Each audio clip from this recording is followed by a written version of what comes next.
Assalamualaikum warahmatullahi wabarakatuh. Kami dari kelompok 4 yang beranggotakan Karima Kamil, Maharani, Monika Senambela, Masita Atadila, Dia Ramadhani, Anggi Malva Octavia, Alda Calika, Kiki Septiasari, Nurana Salwa, Milna Sania, dan Trisa Tamara Monika. Di sini kami akan menampilkan pembahasan mengenai kecerdasan intrapersonal dan kecerdasan eksistensial. Langsung saja, kita simak bersama-sama video berikut ini. Sebelumnya, kita harus mengetahui apa itu kecerdasan intrapersonal. Kecerdasan intrapersonal adalah kecerdasan yang terletak pada diri seseorang yang ditandai dengan kemampuan untuk memahami diri sendiri dan bertindak berdasarkan pemahaman tersebut. Kecerdasan intrapersonal merupakan kemampuan yang berhubungan dengan kesadaran dan pengetahuan tentang diri sendiri, dapat memahami kekuatan dan kelemahan diri sendiri, mampu memotivasi dirinya sendiri, dan melakukan disiplin diri. Komponen-komponen kecerdasan intrapersonal. Yang pertama, menganggap diri sebagai orang yang berkeinginan kuat dan berpikir mandiri. Yang kedua, memiliki keinginan untuk berusaha sendiri, berwisata. Yang ketiga, mampu menghadapi kemunduran, kegagalan, dan hambatan dengan tabah. Yang keempat, memiliki tujuan-tujuan yang penting dalam hidup yang dipikirkan secara kontinu. Yang kelima, memiliki hobi, minat, dan kesenangan yang disimpan untuk diri sendiri. Yang keenam, memiliki buku harian untuk mengekspresikan perasaan, emosi diri, dan menuliskan pengalaman pribadi. Yang ketujuh, sering menghadiri acara konseling atau seminar perkembangan kepribadian untuk lebih memahami diri sendiri. 8. Secara teratur meluangkan waktu-waktu sendiri untuk bermeditasi, merenung, dan memikirkan berbagai masalah. Yang kesembilan, memiliki pandangan yang realistis mengenai kekuatan dan kelemahan diri yang diperoleh dari umpan balik sumber-sumber lain. Dan yang ke-10, lebih memilih menghabiskan akhir pekan sendiri di tempat pribadi dan jauh dari keramaian. Indikator kecerdasan intrapersonal. Muspiro 2008.9 menyatakan bahwa individu yang cerdas dalam intrapersonal memiliki beberapa indikator kecerdasan, yaitu yang pertama, anak menunjukkan sikap sendiri, tidak mudah ikut-ikutan, dan memiliki kemauan yang kuat untuk mencapai sesuatu. Yang kedua, anak tidak suka berbohong, menyatakan keanggapan sesuai kemampuan, menolak sesuatu yang tidak disukai, tetapi mau mencoba hal-hal yang baru. Yang ketiga, anak menolak untuk menghindari ketika diajak membahas masalah-masalah yang mengundang reaksi banyak orang. Tidak menyukai pembicaraan kontroversial seperti ibu kandung yang jahat. Yang keempat, anak terlihat menikmati melakukan kegiatan sendiri, tidak banyak meminta pertimbangan orang lain, dan mampu menyelesaikan kegiatan dengan baik. Anak cenderung berani mencoba sesuatu, terlihat percaya diri. Yang kelima, anak kadang memiliki pendapat yang berbeda dengan teman yang lainnya dalam kegiatan berbagai hal. Yang keenam, anak cenderung terhadap peristiwa yang berkaitan dengan kesalahan diri sebelumnya. Yang ketujuh, anak dapat menyatakan perasaan, penilaiannya, dan idenya kepada orang lain. Yang kedelapan, anak memiliki tempat favorit atau benda-benda pribadi dan tidak suka diganggu. Yang kesembilan, anak memiliki hobi, minat, atau kesenangan yang diperjuangkan untuk diakui dan menolak pelaksanaan kegiatan yang tidak diminati. Jika seorang individu menunjukkan setengah atau lebih indikator tersebut, kemungkinan besar dia memiliki kecerdasan intrapersonal. Lewin 2008.240. Orang dengan kecerdasan intrapersonal yang tinggi akan memperlihatkan bahwa ia memiliki pengarahan diri dan menggunakan untuk sasaran hidup. Lanjutan indikator kecerdasan intrapersonal. Yang pertama, anak kadang memiliki pendapat yang berbeda dengan temannya yang lain dalam berbagai hal. Yang kedua, anak cenderung terhadap peristiwa yang berkaitan dengan kesalahan dirinya sebelumnya. Yang ketiga, anak dapat menyatakan perasaan, penilaian, dan idenya kepada orang lain. Yang keempat, anak memiliki tempat favorit atau benda-benda pribadi dan tidak suka diganggu. Yang kelima, anak memiliki hobi, minat, atau kesenangan yang diperjuangkan untuk diakui dan menolak pelaksanaan kegiatan yang tidak diminatinya. Jika seorang individu menunjukkan setengah atau lebih dari indikator tersebut, kemungkinan besar dia memiliki kecerdasan intrapersonal. Lewin 2008 240. Orang dengan kecerdasan intrapersonal yang tinggi akan memperlihatkan bahwa ia memiliki pengarahan diri dan menggunakannya untuk sasaran kehidupan. Cara mengembangkan kecerdasan interpersonal pada anak usia dini. Menurut Garnet 2010 berpendapat bahwa ada beberapa cara untuk mengembangkan kecerdasan interpersonal pada anak usia dini. Yang pertama yaitu membuat catatan harian. Yang kedua yaitu install ulang pikiran bawah sadar anak. Yang ketiga yaitu evaluasi. Berdasarkan pemaparan di atas, dapat disimpulkan bahwa meningkatkan kecerdasan interpersonal penting dilakukan sebagai upaya mengembangkan bakat anak usia dini. Sistem neurologis kecerdasan intrapersonal. Sistem neurologis kecerdasan intrapersonal ini terdapat di lobus frontal, otak depan, dan lobus parietal, otak bagian atas. Dan sistem limbik. Sistem limbik bersama dengan lobus frontal banyak terkait dengan aspek perilaku yang meliputi perilaku, intelek, emosional, kontrol, serta kemampuan menahan diri. Dan kontrol bicara.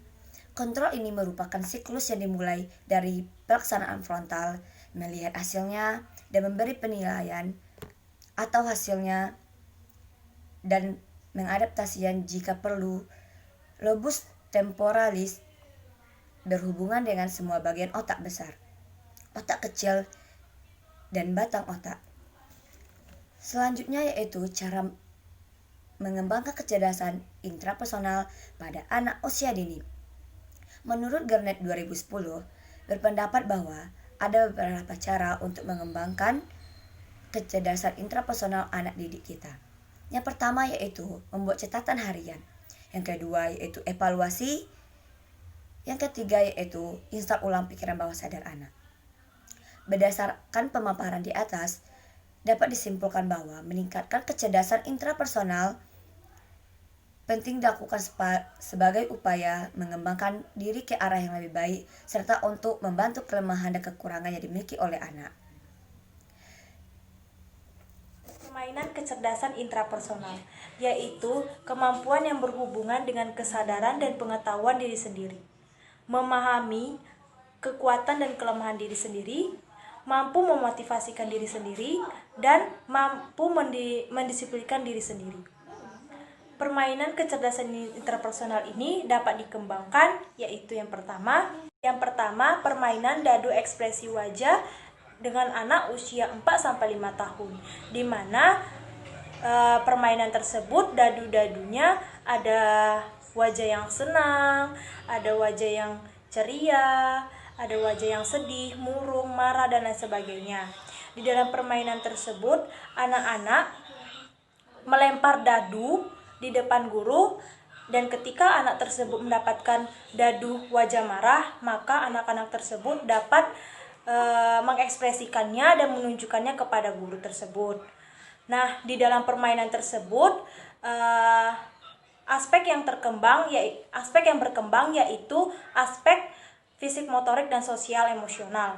Nah, dan diharapkan di dalam permainan tersebut anak dapat mengasah kecerdasan intrapersonalnya pada diri anak. Permainan yang kedua yaitu permainan balok warna untuk anak usia 4-5 tahun, di mana permainan tersebut anak-anak dapat mengetahui warna yang ia suka dan itulah akan menjadi pilihannya. Dalam permainan tersebut anak-anak mencocokkan bentuk yang sama atau warna-warna yang sama. Bentuk-bentuknya itu seperti ada setengah lingkaran, lingkaran, segitiga, dan persegi. Nah, anak-anak dapat menyusun balok-balok itu sesuai dengan warna yang ada dan atau bentuk yang ada. Nah, di dalam permainan tersebut anak-anak dapat memposisikannya dengan benar, dan di sini juga anak dapat memahami kelemahan atau kekuatan dalam dirinya. Baiklah, di sini saya akan melanjutkan tentang kecerdasan eksistensial. Apa itu kecerdasan eksistensial? Kecerdasan eksistensial dirumuskan Gardner sebagai kecerdasan yang menaruh perhatian pada makhluk hidup yang paling utama. Definisi kecerdasan eksistensial sebagai kesiapan manusia dalam kematian, menempatkan diri dalam ciri manusia yang paling eksistensial, makna hidup, makna kematian. Menurut Munif Chatib dalam bukunya berjudul Orang Tuanya Manusia pada tahun 2012-89, mengemukakan bahwa kecerdasan eksistensial adalah kemampuan merasakan dan menghayati berbagai pengalaman rohani atas pelajaran atau pemahaman sesuai keyakinan Tuhan. Biasanya kecerdasan ini dimiliki oleh para ahli atau spiritual, rohaniwan, tokoh agama, atau filsuf. Selanjutnya adalah komponen kecerdasan eksistensial. Komponen inti dari kecerdasan eksistensial adalah kemampuan menempatkan diri sendiri mulai dari wilayah yang tak terbatas hingga wilayah yang amat kecil. Dan dalam ciri manusiawi yang paling mendasar, makna hidup, makna kematian, keberadaan akhir dari dunia jasmani dan psikologi, dan pengalaman batin, kemampuan merasakan hal-hal besar, memimpikan dan memikirkan secara mendalam. Kecerdasan eksistensial merupakan kemampuan untuk menikmati pemikiran-pemikiran dan ingin tahu mengenai kehidupan, kematian, dan realita yang ada.